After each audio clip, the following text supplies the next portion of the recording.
So let's give them a big round of applause.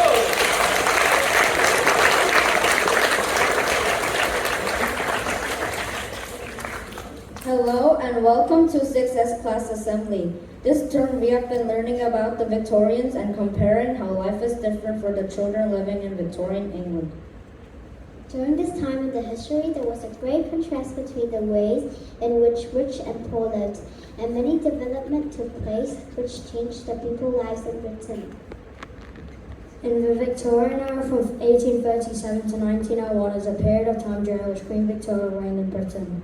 She was only 18 when she became queen and reigned in Britain for over 64 years. In fact, until 2015, Queen Victoria is the longest-serving British monarch with over 64 years as the queen. Can you guess who took over her record?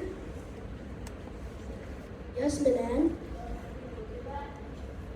Very close. It's Queen Elizabeth II. Did you know Queen Victoria was the great-great-grandmother of Queen Elizabeth?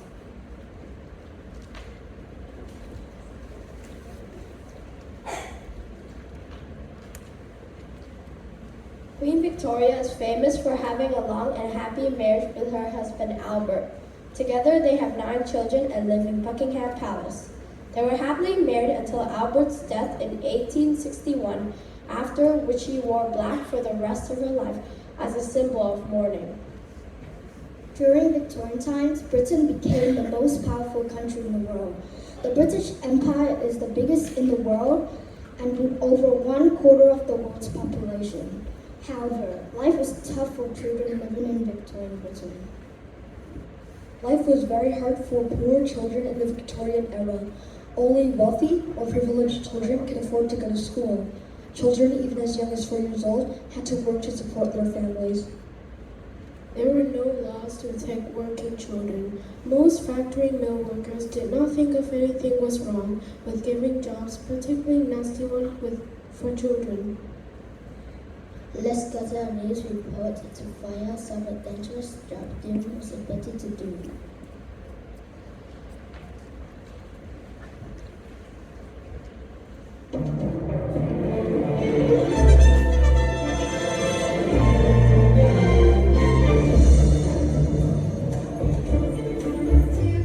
ABC News.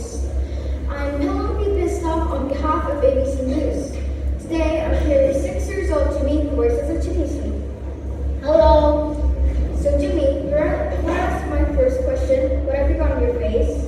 I thought that's in dirt from the chimney. It's very dark in the chimney, and sometimes if I get tired, I'll stop puzzling. If the master finds out, he lights the fire, and the smoke chokes me and I get down quick.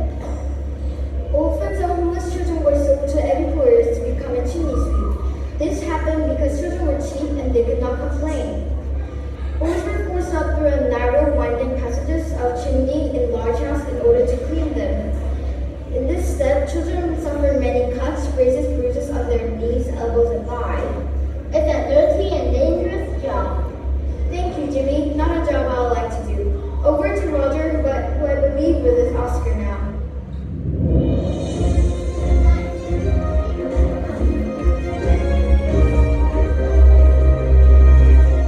Thank you, Penelope. Now I am here with Oscar, who works in the coal mines. It's so bright, hard to see. I normally spend most of my days in the darkness carrying coal back and forth. Many children worked in the coal mines. In the dark for hours and hours. It was extremely dangerous job. Roofs caved in, tunnels collapsed, and there were sometimes gas explosions. There were hardly any safety laws during that time. What in the world is safety? Thank you, Oscar. I hope you enjoy Odyssey. Over to Jack.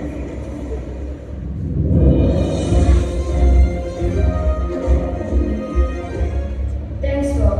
Here's our final guest star, who works in Victorian Factory. Hello, Clark. Can I ask how old are you? I am 4 years of age, really fast. I work at the factory from half in the morning to 8. Every day the same.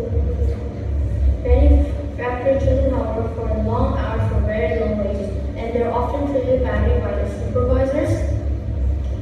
The work was unsafe, and many children had accidents or killed because they were asleep or fell into the machines. I'm lucky that I'm alive. Thanks for all our guests, and all I can say is that I'm happy that I'm not born in Victorian times.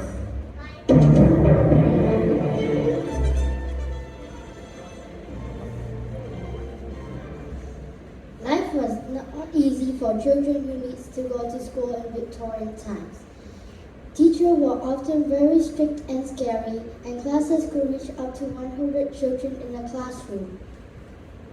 School punishments are very harsh and could include being struck with a cane or made to wear a dentist hat if we got a simple question wrong. Pupils could get into trouble for talking, answering back, slowing, or being late for school. The most important lesson were the three are reading, writing, and arithmetic. The learning was done by chanting or copying out facts until they have been remembered. Now let us show you what a typical Victorian classroom looks like.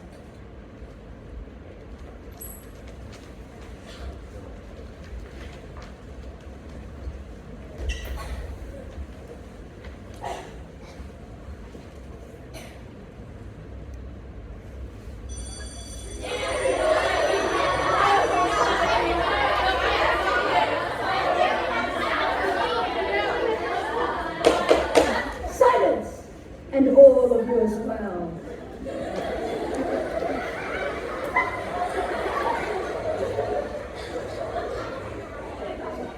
Good morning, Year 6. Today we will start off with a bit of light arithmetic. The 13 times table. Repeat after me. 13 times 1 is 13. 13 times 1 is 13. 13 times 2 is 26. 13 times 2 is 26. 13 times... You boy who dares sleep in my class. What's 13 times 257?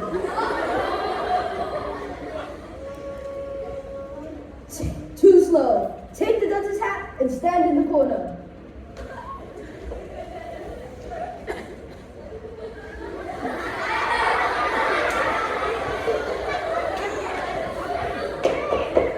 Penelope, do we think this is humorous? Spell humorous. Humorous. Spell supercalifragilisticexpialidocious.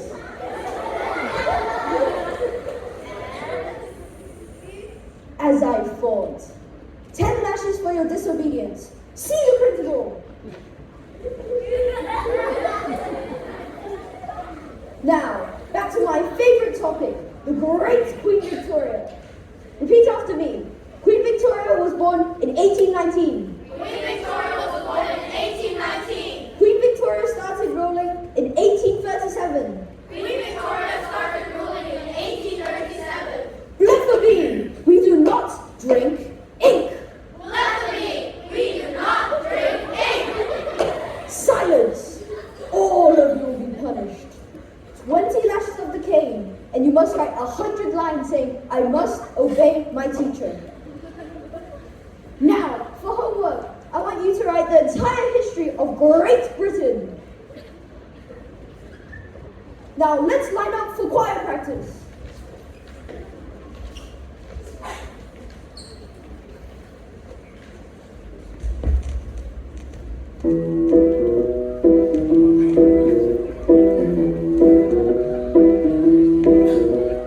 Desks in straight line, tearing butts. Classes of 50, writing out sums. Canes for the naughty, no hugs for the sad. And for the lefties, the dunce's hat. We're Victorian, ask an historian. Life for kids was rough. We're Victorian, very dinosaurian. If you think the school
guys. So it has been a very, very busy week again in our school. It's going to be another busy last 2 weeks. Year 3s, hands up year 3. Okay, you have your concert next week, don't you? Yes, okay. Hands down. We are looking forward to that massive. In the final week as well, there will be a smile week where we will be